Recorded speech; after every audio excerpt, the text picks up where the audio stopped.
स्त्री पुरुष भेदभाव सहन केला जाणार नाही असे मत मुख्यमंत्री देवेंद्र फडणवीस यांनी व्यक्त केले।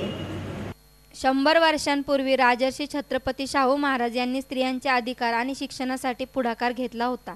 मात्र आज 21व्या शतकात आपण स्त्रीला उपासनेचा अधिकार दिला आहे की नाही यावर जर चर्चा करीत असू तर समाजात छत्रपती शाहू महाराज यांचे विचार रुजवण्यात आपण कमी पडत आहोत। राज्यकर्ते म्हणून आम्ही स्त्री पुरुष भेदभाव सहन करणार नाही असे मत मुख्यमंत्री देवेंद्र फडणवीस यांनी व्यक्त केले।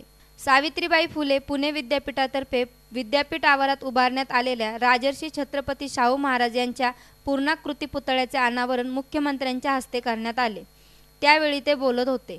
पालकमंत्री गिरीश बापट, महापौर दत्तात्रय धनकवडे, कोल्हापूरचे श्रीमंत शाहू छत्रपती महाराज विद्यापीठाचे कुलगुरू डॉक्टर वासुदेव गाडे, सामाजिक राज्य न्याय मंत्री दिलीप कांबळे, आमदार विजय काळे, लक्ष्मण जगताप, माधुरी मिसाळ, जयदेव गायकवाड, महेश लांडगे, विद्यापीठाचे कुलसचिव डॉक्टर नरेंद्र कडू आदी मान्यवर यावेळी उपस्थित होते। फडणवीस म्हणाले, छत्रपती शाहू महाराज खऱ्या अर्थाने द्रष्टे राजे होते। त्यांनी स्वतः पलीकडे जाऊन समाजाचा विचार केला। विद्यापीठात उभारलेला शाहू महाराज यांचा पुतळा येणाऱ्या पिढ्यांना प्रेरणादायी ठरेल असा विश्वासही फडणवीस यांनी व्यक्त केला।